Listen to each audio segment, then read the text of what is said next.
The best time to plant a tree was 20 years ago. The next best time is right now. The same rules apply to financial success.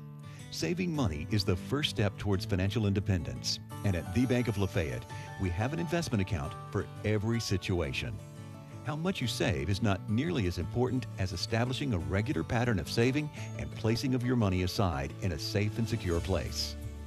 Whimsical thinking and immediate gratification can rob you of a financially secure future and a safe and comfortable retirement. At the Bank of Lafayette, we can help you choose an investment account that will help you reach your immediate, short-term, and long-term goals. The one rule that always applies across every economic timeline and condition: the sooner you begin saving, the faster your money will grow.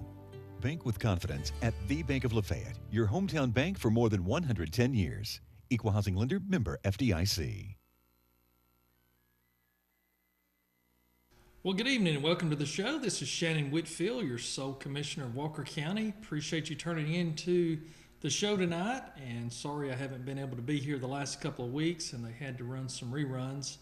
Now, last week they had attempted to run the commissioners meeting where we had published the budget, but I guess they had some technical difficulties and couldn't get that on the air, and rerun the two gentlemen that come over from the fire department to talk about the fire safety. So sorry we were not able to get that video to run, and so hopefully in the future we'll be able to get that up one night and let y'all see the meeting that we had a couple of weeks ago where we approved the budget.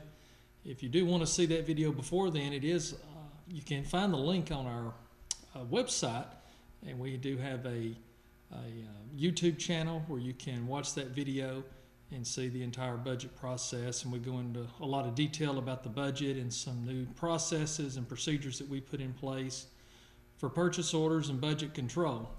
I will have to say I was very pleasantly surprised after we got a balanced budget passed.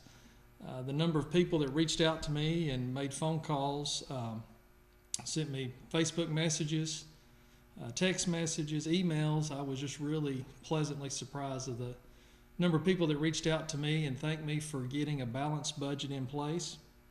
It's been many, many years since it's been done in Walker County. There was many departments in the past that they didn't do a budget for at all, such as Mountain Cove Farms and also the landfill, and then they wondered why those were operations totally out of control, and they were not able to understand why they couldn't make money with those facilities. So thank you for all of your kind words and compliments and words of encouragement. I got several emails today of people giving me words of encouragement and thanking me for the work that we've done, and they know the tough road ahead that we've got, and just appreciate everything and everybody that's reached out to me. So it lets me know that people are watching and people are engaged, and people are not necessarily always pleasant to know that we had to put some tax increases in place, but people do understand that that's where we are. That's what we've got to do to clean this mess up, is not only raise taxes, but we've also got to reduce our spending at the same time. And I know that's tough for some departments and some of the other elected officials to have to try to deal with. I know it's not pleasant. Everybody talks about we should cut spending, but when it comes to their department or their operation, they say, why me? So we tried to be as fair with the budget process as we could. We did come down to a pretty tight timeline trying to get everything finalized and actually get a balanced budget in place. And it was somewhat of a challenge. I worked many nights very late to get that accomplished. The complete budget for the first time is on our website as well. That typically was not done in the past. The previous administration would release a very limited summary budget of about 3.5 pages.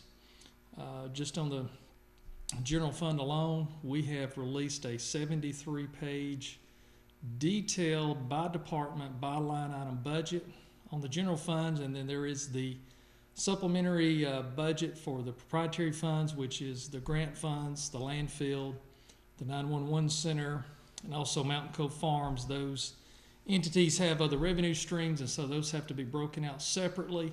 So there's about 16 pages of that, and then also there are a summary version of both of those budgets online. If you really don't want to dig into all of the detail, you can look at the summary version. It's much shorter, and it'll give you a summary by personnel, operational, and capital expenditures by department and give you a grand total. So there's a lot of information there as we go throughout the year, at least on a quarterly basis. We're going to publish those documents and give everybody an update of where we are. Also, for the first time, when you look at those budgets, not only does it show what the budget is for the 2018, it shows where we were year to date on 2017, shows what the revenue and expenses are for the total year for all of 2016, all of 2015, 2014, and 2013. So in the past, when they've released a budget, they would show a budget that only showed by department, like it would say road department, or it would say tax commissioner, and you would get just a dollar figure. Well, there was no way for you to compare that to reality. You didn't know if they've got an increase, a decrease, what their spending had been, what if they had a revenue source, what it was. And the reason they did that is they didn't want you to know any of that information. So what we've done to be extremely transparent, not only are we showing that detail currently, we're also showing that detail all the way back to 2013. So you, the taxpayer, can look back into the previous administration and see the many areas that money was wasted, misused, and misappropriated. And it's all very clear for you to see. It's in a PDF on the website. And you can download that, you can save it, you can print it. It's all there available for you. All of our public meetings that we've had are also on our YouTube channel that you can link to right off of our website. Those are all in order, and then all of the attachments to every one of those meetings, everything that we handle document-wise, everything that's signed, anything that's reviewed, anything from a zoning request, all those attachments are on the website in coordination with those meeting videos. So you can pull up all of the meeting material, print that out, or look at it on a second screen or a separate computer and actually look at those documents as we go through those in the meeting. So it's just almost as good as being at the meeting because you do have everything there in front of you at your leisure. So I would encourage you to go back and look at those videos and see the accomplishments and the things that we've had to deal with this year. This is something that's not been done ever in Walker County before. We're using the technology and the social media to be able to get information to you so you can look at that at your convenience and you can stop it and rewind it and play it. It always will be on the website. Also, several years of previous audits are also there on the website. Most of those audits are about 110 pages or so. So we've got several years of the most current years posted on the website for you to be able to review those as well.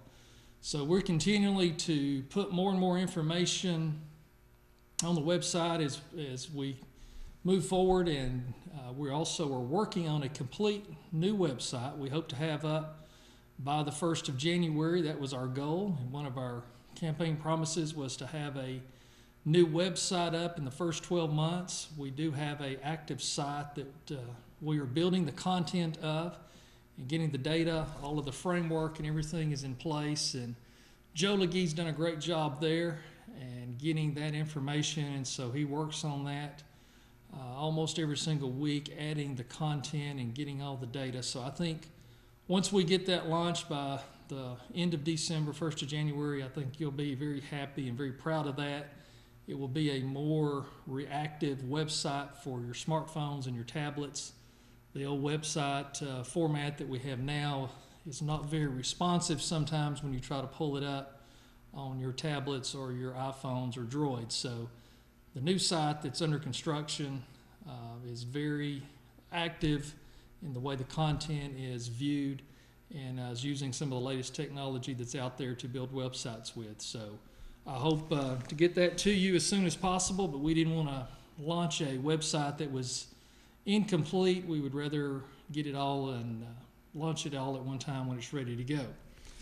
There has been a lot of conversation and quite a bit of compliment as well. I was very surprised. I even had a news reporter reach out to me today and complimented me on the letter that we attached into the tax bill. So I hope all of y'all realize that there was a letter from me in your tax bill that you should have received probably Monday or Tuesday of this week. It is a 2-page letter, front and back. We tried to get as much information as we could into 2 pages so you would be able to get a good snapshot overview without having to read a book of narrative of information of what has been going on with our taxes, what's going on. We get a lot of questions. One of the first things here is, can Walker County file for bankruptcy? Where are we at with Mountain Cove Farms? How much spending has been reduced? And that was a question I saw on Facebook today. They said that I had not kept my commitments when it come to the budget and spending reductions. During the campaign, we campaigned pretty hard that we were going to reduce spending by $1 million. And when I would say that to people, they would look at me like I had 3 eyes. They would say, how in the world can you go in there and know that you can cut $1 million? Well, I knew it was very attainable. I had studied these audits, looked at the different reports and spending habits, and compared our data against other counties. I knew it was very, very achievable. I was very surprised personally how quickly we were able to achieve that, and not only achieve the $1 million in cost savings, but we were able to save over $2 million. So we doubled what we said we would be able to do, and once we get the final numbers in and get all of the 2017 business posted, we may find it to be even stronger than that. But I think very conservatively we can say that we have reduced spending over the fiscal year 2016 that's been finalized. We've reduced spending in excess of $2 million. So that's also mentioned in this letter.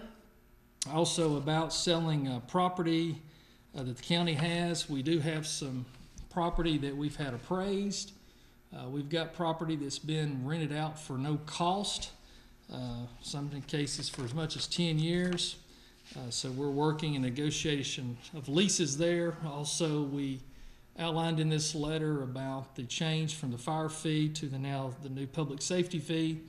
One big accomplishment we've been able to make there, we have expanded the fire stations now to 6 full-time career stations to give better coverage. We did all of that with the same personnel, the same trucks and equipment. We did have to get a few more medical supplies to be able to do that. But not only did we do that with the existing staff and equipment, but we also were able to reduce their overall budget by $50,000 over what that department spent back in 2016. So very impressed with that department and the accomplishment that Chief Hodge has made in that department with his leadership and the motivation and the work that those men and women do for our emergency services. So I'm very, very proud of them. Also, the last thing in the letter, we talked a lot about our new public facility and service district fee that we had to create. That money is earmarked to pay off the debt and expenses that were incurred to deal with this Erlanger debacle that we're dealing with. I know many of you got quite humor out of the morning show this morning with BB on the show trying to explain herself away, and I felt like calling in and telling her to take the shovel out of her hand. She was just digging her hole even deeper. But it was quite comical when she tells us one minute that, she knows certain things that are not in the document, and it's not that way, and Shannon doesn't know what he's talking about, and that's not true. But then she can turn right around and tell us all that she never read the document. So it's quite comical, folks. I know you got a kick out of that. I did as well. And so it's very interesting of how she says that paying that debt's all my fault, but yet wasn't on my watch. But I'm going to get it cleaned up, and we're going to get this county solvent, and we're going to move this county forward. And it's going to take us a few years to get through this, but that public facility fee is on the books for 3 years. It's already in the ordinance that we signed that fee will go away in 3 years. I know I've had A couple of phone calls about that, of asking, wanting confirmation and verification. Yes, indeed, that fee will go away 100%. It will sunset in 3 years, and that will generate the money to pay off this Erlanger debt over a 3-year time period. Now, Erlanger, as we've talked about, just as a recap, they're still working hard to drag us back to court. Even though we've been public about what we're doing and we've talked about creating this fee, they're still being greedy. They're still looking for more money, and they're still wanting us to pay them even faster. So they have filed a suit against Walker County, the citizens of Walker County, to take and try to add another $180,000 worth of debt to that. They have requested a jury trial for those proceeds that they're seeking of $180,000. We've already had to file a legal answer to the federal court, and it appears that most likely sometime first quarter of 2018 we'll be drugged back into federal court, to yet once again go and try to defend ourselves in this mess that the previous administration had left us to deal with. Yes, caller, go ahead. Shannon. Yes. This is Vicky, you know me. Yes. I helped the campaign, just to say I'm not happy and will struggle to pay my taxes, but I understand it. And I'm just sorry to say that I and others put my trust in someone with my tax money for years. Mm-hmm. I wanted to ask this morning too, but couldn't get through, of course, that she was trying to defend herself on the debt. Mm-hmm. And not reading it.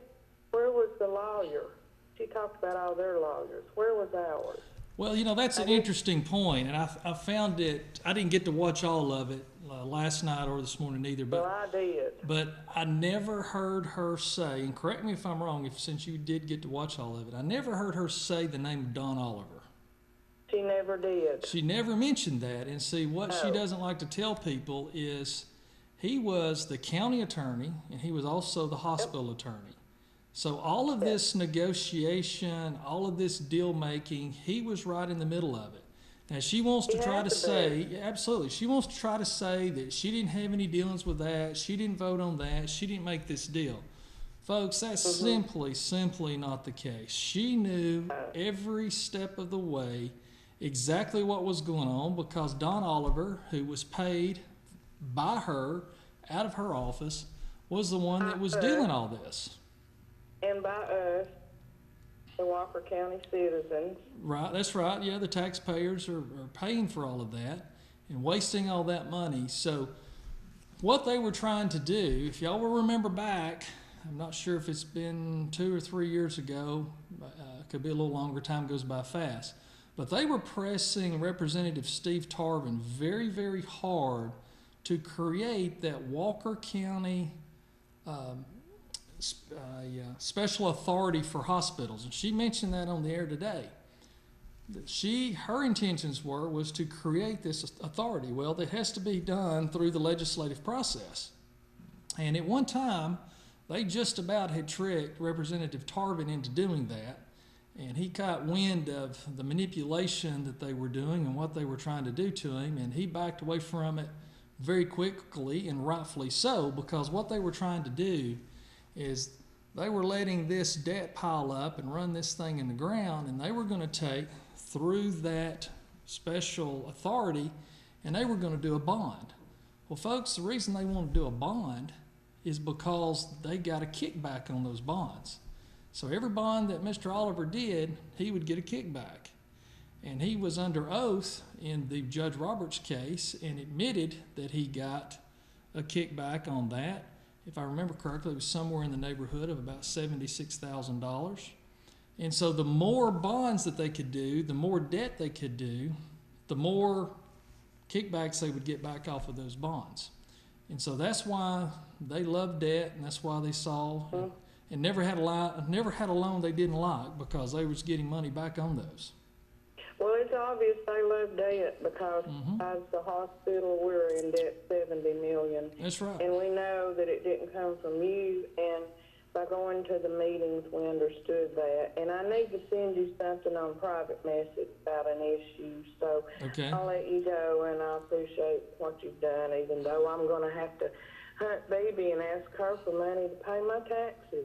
Yeah, maybe we can all reach out to her for a loan since she's put such a hardship on the citizens of Walker County. Right.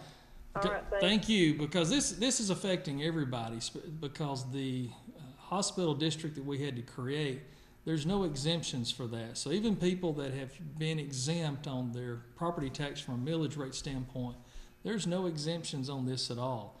And I've had a couple of veterans that have reached out to me. It's on my list to call back, and looked up one of their tax bills yesterday online and got sidetracked and wasn't able to call them back. But there's some disabled veterans that are 100% disabled that have been exempt of their property taxes, and now they are being assessed with this public health fee that we've had to do to try to keep the wolves away and to get this debt paid. And so it's put a hardship on everybody in our county, especially the least fortunate and the ones with disabilities, because everybody's having to share a piece of this pie, unfortunately.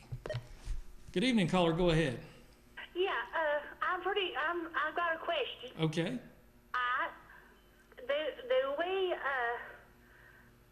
Are we going, is it 3 years counting this year? Yes.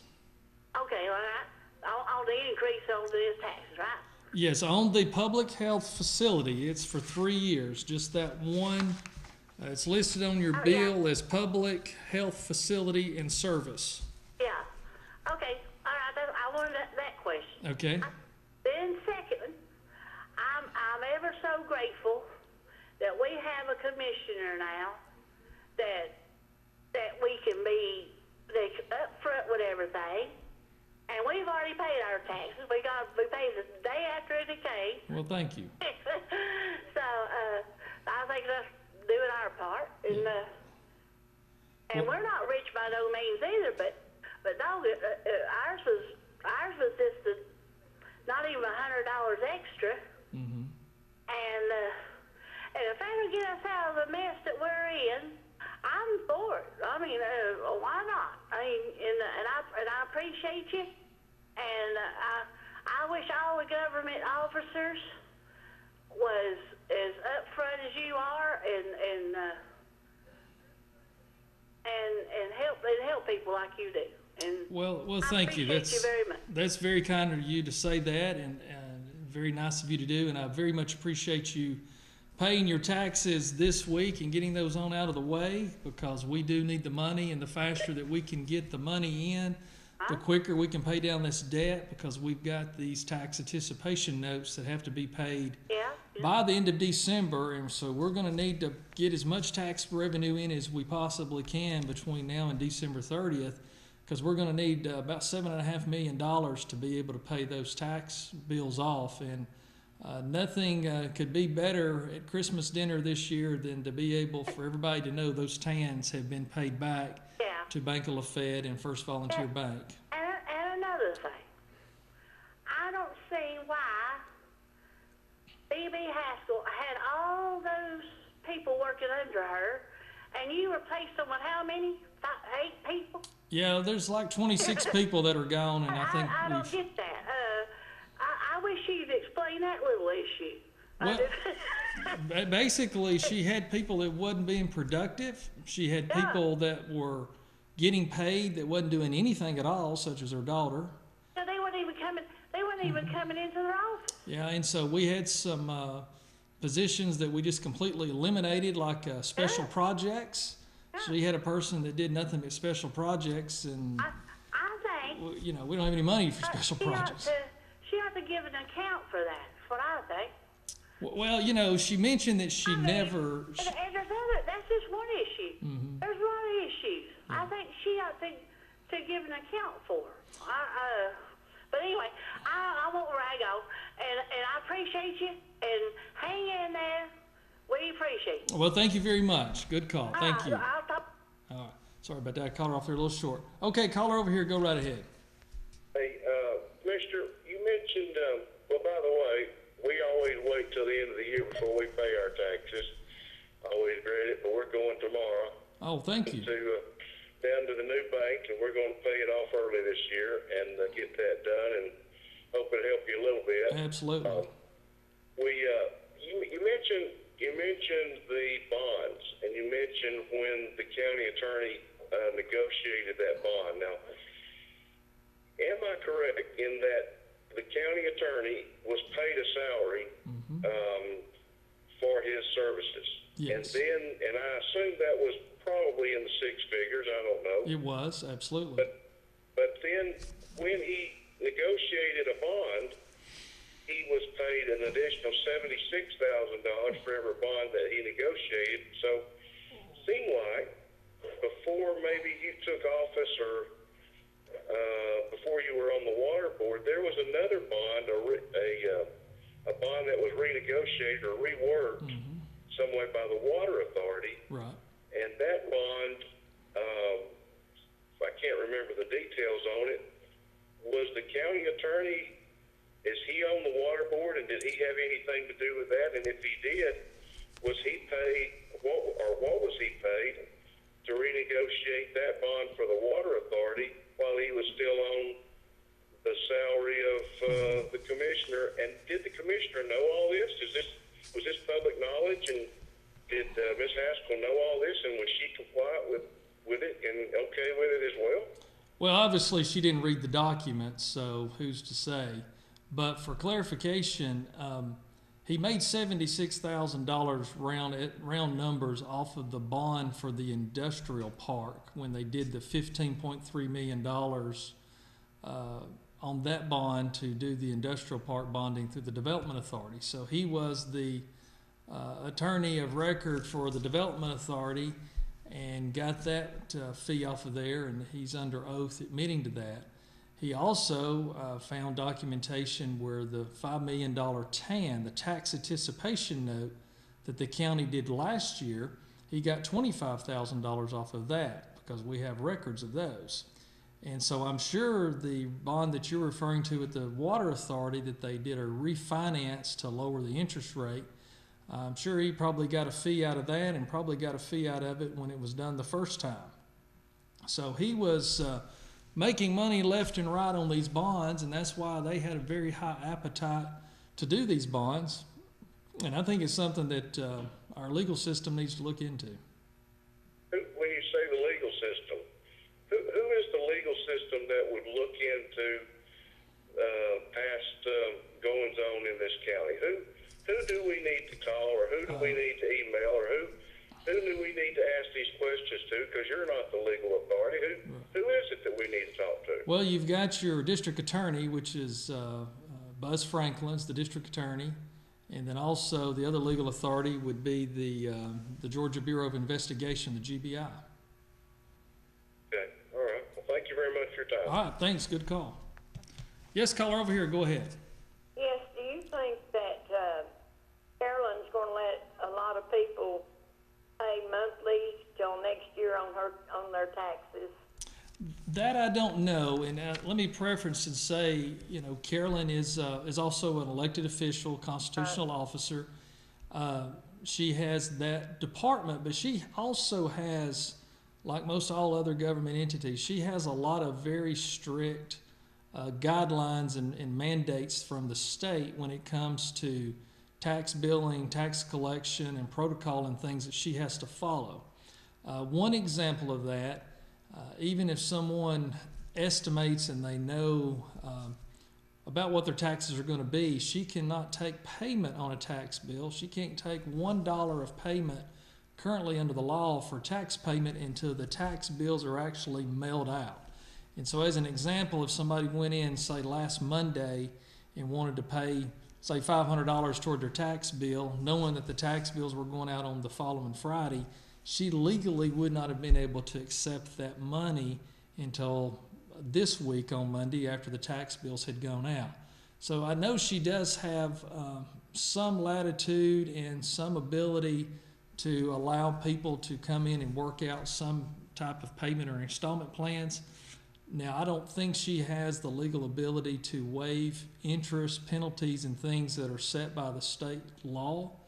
I just don't really have a good memorize understanding exactly what all she does have the flexibility with. But I do know that she is very gracious to work with people and is very sensitive to people's situations. And I know that she will work with anybody any way that she can within the guidelines of the state law. Well, I hope everybody can send them in. Maybe we can get a little bit out of debt first year. Yeah, hope so. But God. yes, thank you very much. Good question. And Carolyn Walker does a good job, and her staff works hard. And I know they've also been under a lot of scrutiny and pressure the last few days with these tax bills coming out. I know a lot of you see the bill and you don't understand what's going on, and a lot of you have sourced them for information, and also the tax assessor's office. So I do appreciate what they do and how they're on the front lines to provide customer service and to help you work through the maze of taxation in our state. Yes, caller, go ahead. Good evening. How are you? Hey, doing good. Good to hear from you tonight. Listen, I was gone this morning, but I've got it taped, and I saw the majority of it just a little bit ago. But I sat down this afternoon and read all the complaints and comments on Facebook. Mm-hmm. And there's a lot of people that are hurt and angry because they don't have the money to pay it, or they've got to figure out how they're going to do it. Mm-hmm. And I mean, they understand why, but I mean, in the meantime, I mean, it's like you've got to have groceries and you don't have but $1, and you got to make a meal. So I mean, you got to squeeze and squeeze, and I can understand their frustration. Absolutely, and I think it's rightful so. Yes. To her this morning, she takes no liability at all. There's no remorse there, is there? No. And how does this investigation start? Do we go to the DA, or we go to GBI and ask them and present certain facts, or how do we do that? I don't know if well, let me back up. I know the district attorney has an office there in Lafayette across from the courthouse. Right. That office is accessible there locally, and I know that the citizens probably ought to be in contact with them and encouraging them to look into some of these issues. Because I think dealing with some of these bonds and these kickbacks and things, that there's got to be some issues there. I think that they deliberately created this debt situation and wanted to make sure that they profited from it. It's just from everything I see and hear and read and we find, it seems to be becoming more and more clear to me. Yeah, because I just,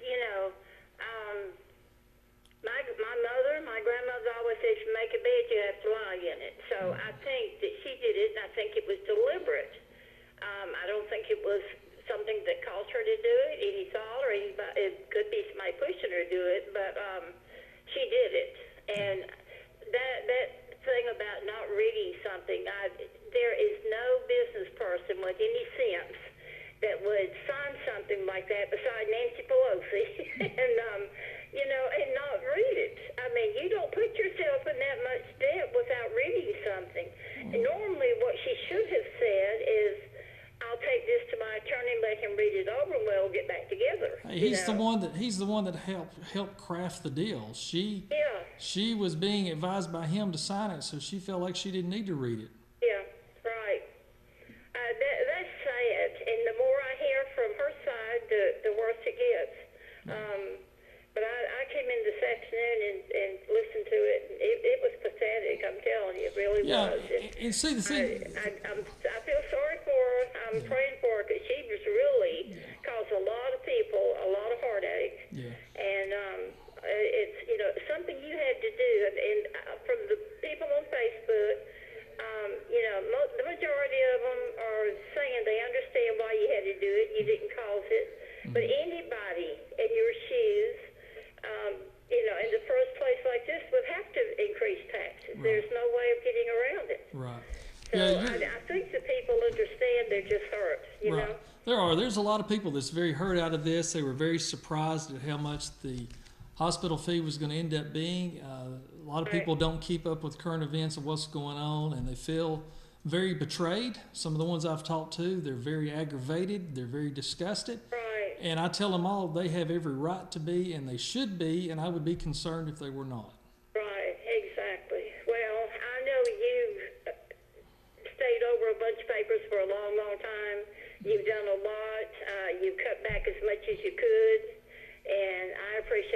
done for us, and we'll just have to carry on. We're going to get back together. We're going to be all right. We're going to make it through. And you talk about the cuts. We have made a lot of cuts in every department, Right. and every elected official has had to make some sacrifices and tighten the belt. But here's the thing: we're to that point now. To cut any deeper, we're going to be looking at cutting services, and so Right. that is an option. But I think people think they have pain now. We start cutting services. Yeah. And we're really going to see the pain because we're operating things as lean as we possibly can at this point. And Right. any deeper cuts are going to be catastrophic. And it's going to be at a high cost of service delivery when we start having to reduce hours, cutting more positions, cutting pay, and so forth. Yeah. We can tighten up even more, but I'm telling you, it's going to be more painful than I think the average citizen is prepared to do, or would be willing for us to go down that path. Yeah, it won't be comfortable, that's for No, sure. it would not yeah. be. Well, you have to do in your shoes what you have to do to keep us afloat. Yeah. And people were talking about bankruptcy. Mm-hmm.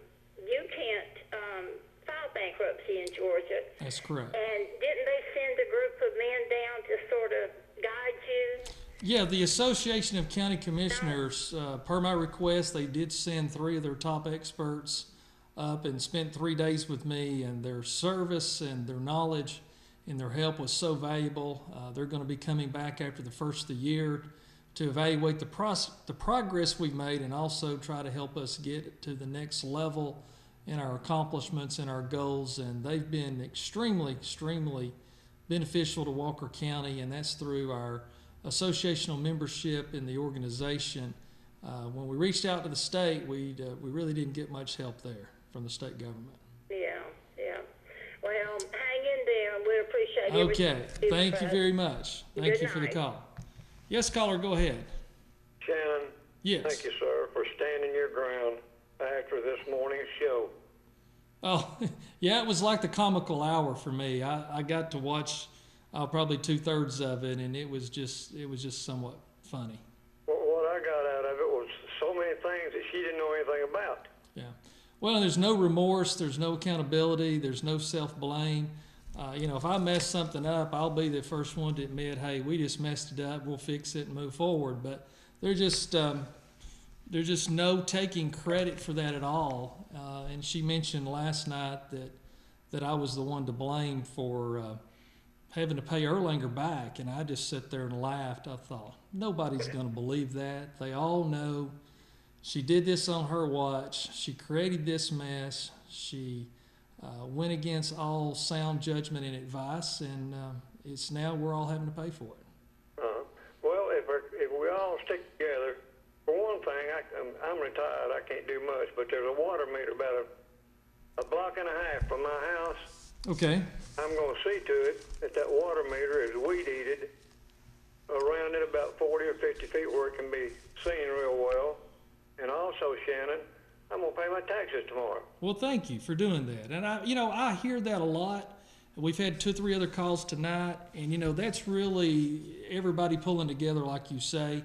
And I think people, if they'll just stop and realize a minute how much that's going to help our county, so we can start making payments on this debt, because any money we get in over the next few weeks, we can go ahead and start making payments on these TAN notes to Erlanger, and we can save a lot of money in interest very fast if the people that have the means and have saved their money can pay those taxes as soon as possible. It will really be a benefit to this county. Yes, and if we just kind of clean up the roads a little bit, everybody in the county, it would be a lot of help to you. And God bless you, Shannon. Well, thank you. One thing I would ask people to do is just be mindful and not throw the trash out of your cars. That would be the first thing. And I know sometimes people lose some trash and they don't mean to, or their windows rolled down and something flies out. I mean, it's happened to all of us. But just be mindful if you've got a pickup truck or you got your windows open, and just be mindful of anything that you may have that blows out. And if something does, go back and pick it up, because we've got a beautiful county, and people that come in from out of state that I've met with are just amazed at the the contours of our land with our mountains and our ridges and valleys and the natural beauty and things that we just take for granted on a daily basis that we just drive by and we don't think much of because we've grown up with it and we've always seen it. And people are just amazed with our natural beauty of this county and of this region as a whole. And so we've got to get this litter cleaned up. We've got one crew going out and working with some trustee inmates, and they're still collecting every single week over 2,000 pounds of trash off of our roadsides. And, like I said, I know there are those times that accidentally people may lose some trash or something out of their vehicle, but there's a lot of people that's become the norm, and they're just chunking out their Coke bottles and their wrappers and everything. And if we could just get people to be more mindful of that. People ask me all the time, what can I do to help? Just help spread the word and be more mindful about our natural beauty and our roadsides and not letting trash pile up on the sides of the road. Again, thank you very much, and I did not know that about her daughter. Thank you for bringing those things out in the open, Shannon, and we're behind you, brother. Thank you very much. Appreciate that. That's a good example. I get calls like that all the time. People are very grateful that they're understanding and learning the condition of our county. We want to be completely transparent and get these things out there and let you know about it. Well, we're a little past the half hour coming up on the quarter till, so we'll go ahead and take a quick break here, and we'll come back, and I've got some more information to share with you that's probably going to knock your socks off. So stay with us, and we'll be right back in a couple of minutes. Plant a tree was 20 years ago. The next best time is right now. The same rules apply to financial success. Saving money is the first step towards financial independence. And at the Bank of Lafayette, we have an investment account for every situation. How much you save is not nearly as important as establishing a regular pattern of saving and placing of your money aside in a safe and secure place. Whimsical thinking and immediate gratification can rob you of a financially secure future and a safe and comfortable retirement. At the Bank of Lafayette, we can help you choose an investment account that will help you reach your immediate, short-term, and long-term goals. The one rule that always applies across every economic timeline and condition: the sooner you begin saving, the faster your money will grow. Bank with confidence at the Bank of Lafayette, your hometown bank for more than 110 years. Equal housing lender, member FDIC. Life is made up of moments. We care about those moments as much as you do. We are Modern Woodmen, a fraternal financial services organization, member-owned, not stockholder-run. Since 1883, we've supported families, strengthened communities, and helped people reach their financial goals. From protection to saving to retirement planning, let us help you plan for those special moments in your life.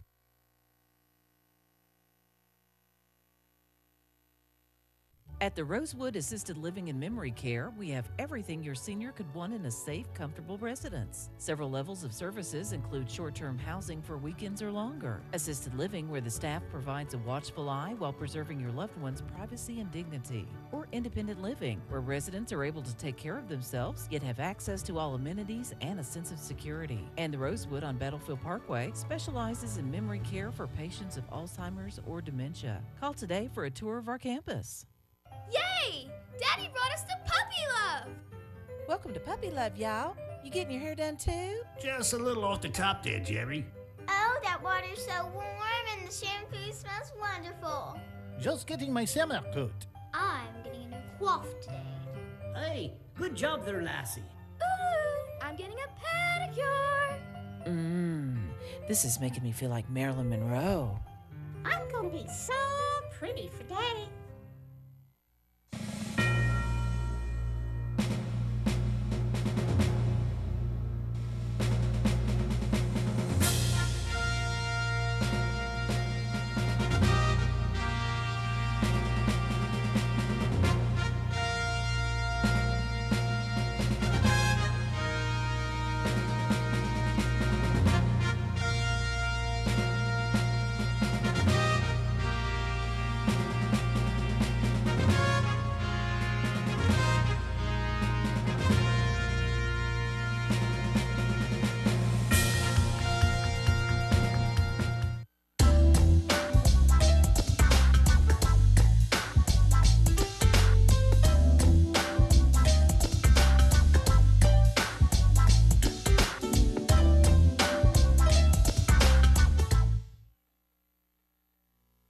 Well, welcome back to the show. Appreciate you staying with us, and we've got a caller here holding, so we'll go ahead and jump to that call. Caller, go ahead.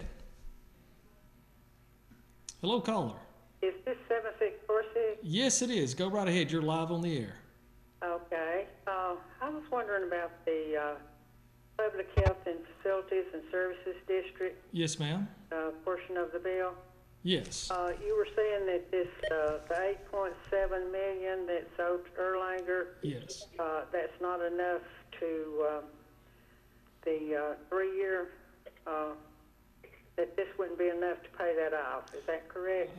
We're hoping that it will be, but that fee, regardless, will go off in 3 years. So you didn't do the 3-year thing with that Erlanger offered? We haven't, because they were wanting more. We were trying to get them to reduce that debt by $1 million, which would allow us for certain to be able to pay that off with this fee. We've not been successful in finalizing any agreement with them, and also they are still pursuing legal action against the citizens of Walker County, and they are taking us back to court for an additional $180,000. I understand this is a jury trial. Yeah, that's what they're asking for, but all that will be heard at this trial is any evidence and anything to prove or disprove that they should be receiving $180,000 for their legal services and having to defend themselves against the legal actions that the prior administration took against them for them to have to collect this money. So the summary judgment will not change in those proceedings of that jury trial. It will strictly be driven toward the $180,000. So there's no possibility of this being included in that jury trial? To include what exactly? What, the 8.7? I do not think so. I think it will be very specific. I'm sure there's facts about those previous cases, obviously, that will come up because that's what they're basing their case off of for this additional award amount that they're seeking. So they'll be talking about bits and pieces of that and how they were done wrong in their opinion. But as far as trying to overturn the ruling of the judge on the $8.7 million, that would be a different proceeding that we would have to file a case and go back to court on. And I don't have any intentions of doing that. I think that would just be wasting taxpayer money and making things worse and throwing money down the tube. Well, I sort of disagree with that, but as I wish that we would have pushed for a jury trial the first time. Well, see, that's the thing. BB talked about that, but they had every opportunity for several years here to do that. And she keeps acting like that she's the victim and that she didn't get a jury trial. The court said there wasn't enough evidence for them to have a jury trial. They appealed this thing about, I think, 3 times. And so the federal courts kept telling them over and over and over, you don't have enough evidence to do that. The county countersued them, cross-sued, everything they could do. They worked every legal maneuver that they could do outside of filing this case with the U.S. Supreme Court. And they were defeated at every angle and everything that they approached on this case. Well, I know I was following it pretty good. I assume you were in the county when the agreement was made with Erlanger. I disagreed with making the deal with Erlanger because I knew that they would be using it strictly as a feeder hospital, which is exactly what they did. Yeah, what they should have done is just probably originally is gave them the hospital to take on all the liabilities and just signed it over to them completely and said, you know, this hospital's $60+ million or so in debt. It's an ongoing business. We don't have the ability to operate or run it. We'll give it to you for you to take responsibility of all the current debt and take on the ongoing operations. Probably what they should have done, and just walked away from it. Well, yeah, but they were that's not what they agreed to do, though. No, it's not. I mean, they went totally the opposite direction. And another thing they keep talking about, the broken promises when they were all sitting up at the Chattanooga having drinks together, that was just all a verbal wish list and, you know, dreaming that they were all sitting up there doing. it was very clear to everybody that the $20 million that they loaned the hospital was to go toward the debt payment of the hospital at that time. The hospital was $60 million plus in debt. No, that was not for Erlanger to operate the hospital. Well, yeah, but what they had to do, they had to get current with the vendors. They had to get the vendors paid and get some of the debt off of them to be able to get the medical supplies, to get the food services and everything that they needed. So that $20 million was not to put in computer systems and roofs and all that type of stuff. That was to come in to pay the day-to-day bills of operations, to meet the payroll, because the hospital had run through all of its money. Vendors had cut them off, and they had bills, and they had to come in and use that money to pay the current payroll, pay the payroll taxes, and try to get some of the vendors paid enough where they would release products and services to them. It wasn't to go in and put a roof on the building. It wasn't to go in and bring in, so what was, they weren't going to operate the hospital? They were going to operate the hospital, but they were not going to make those capital improvements to the facility that they all had their dream meeting up at the Chattanooga about. About putting doctors and all in the hospital. Yeah, they were going to work to get doctors to come down here, but they wasn't going to give them $20 million to come down here. They were giving them the $20 million to get the bills paid, to keep the lights on, to keep the utilities going, and to make the payroll. And they burned through that money very quickly just trying to operate. But when you bring in a top-notch management team and you've got the same dysfunctional board overseeing that operation, it was a setup for failure from the start. So you're saying that Erlanger didn't do what they said would do?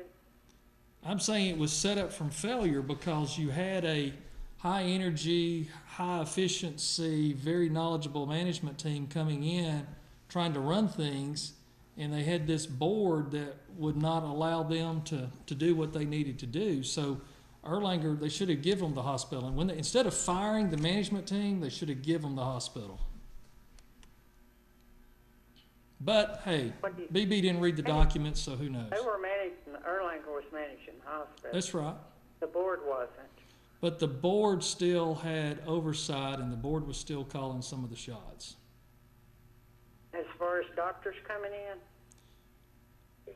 Well, I'm not sure exactly from a doctor standpoint, but they were still involved in still having sometimes weekly meetings, and still was the management team was still having to answer to that board. Well, I disagree a little bit with that scenario, but I knew they weren't doing what I understood that they were supposed to be doing, and what they said that they were. They actually said this. Well, and also too, they run out of money, and that's why they had to come back, and BB went and co-signed for another $4.5 million. So the debt was almost $15 million that Walker County owed, and they paid back, I think, $4.8 million. She talked about that a little bit last night. Yeah, but that was after Erlanger left, wasn't it? Yeah, it was, and that was the thing. The hospital still could not sustain with that type of debt structure. As far as Erlanger coming in there and doing what they said they would, or at least tried to start doing what they said they would do, and I remember Catoosa County got real irate at Walker County because we were holding up on signing that agreement with Erlanger. They said that Erlanger would back out if we didn't hurry up in time. Yeah. They were pushing Walker County to sign that. Okay. So I remember how, people were calling in on the everything, saying that they was holding up, and they were afraid that Erlanger was going to back out, and all this. I remember watching that on the Judy Show. Yeah, that might have been the smartest thing they could have done, was back out of that deal, because it was a formula for failure from the start. The people in Catoosa County was really harassing Walker County. Yeah. Go ahead and sign that. Yeah. Well, I appreciate your call. We're going to have to let you go. I think we've got another caller here, and we've only got a couple of minutes. So, caller, go ahead. Hello, caller. Oh, sorry about that. I thought I had another call. Here's one now. Good evening, caller. Go ahead. Yes, caller. Yes, Mr. Whitfield. Yes.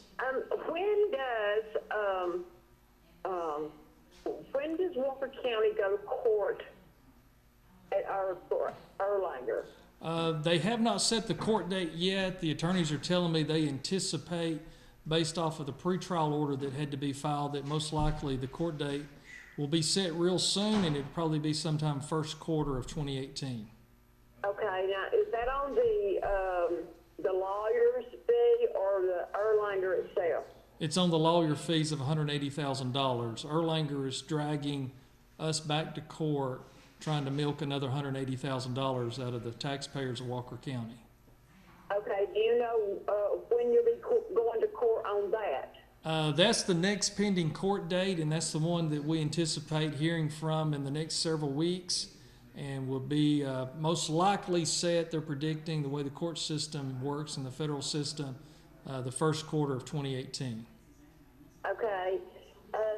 Mr. Whitfield, okay, on this health facility, yes, on ma'am. the taxes. Yes. Okay. Now, what if? Now, this is a what if. What if when Walker County goes to court, not the lawyer's fees, but to Erlanger? What if the judge decides to put $7 million on the Walker County citizens? What will happen? Are y'all still going to keep the health facility and the $7 million? No, because that would exceed the amount of money that we would need total. The $7 million, what they were proposing would be to get that bill paid all in 1 year. And so we don't want to see that happen. If people think their tax bills are high now, Erlanger's plan was to put $7 million on there, so you'd owe all of that, what your bill is, times 3 right now. And what we did was took the action in the course to spread that out over 3 years instead of you being hit with that all in 1 year. So for some reason, a federal judge stepped in and did rule to put 7 mills or any millage rate at all, then we would have to step back and adjust or change or do away with this public health safety fee and default back to the to the court order. Okay. Thank you very much. All right. Thank you. A lot of good calls. I appreciate everybody calling in tonight. Appreciate all the compliments and the kind words of support. Sorry I didn't get to my next topic, which maybe is probably best because I'll have more information about that next week. I've got something that's really going to surprise all of y'all that we learned this week, where we received an email and got to digging into some things and some more crazy stuff that went on back in 2014. So stay tuned for Night Talk and look forward to seeing you next week. Good night.